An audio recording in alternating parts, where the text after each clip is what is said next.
الحاجة اللي ربنا حرمها على نفسه وحرمها على عباده؟ حاجة ربنا حرمها على نفسه.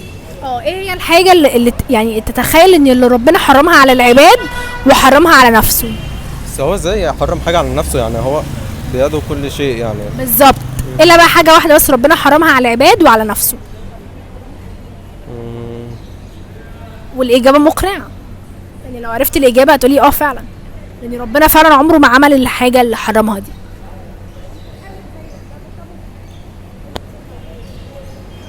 سهلة، مستحيل ربنا يعملها.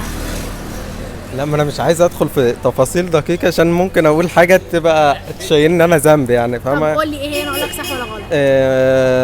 مثلا زواج المحارم يعني، ولا ايه؟ لا ربنا مش هيعمل كده. ما- بقول لك حاجة ربنا حرمها على نفسه ومحرمة برضه ومحرمة على العباد.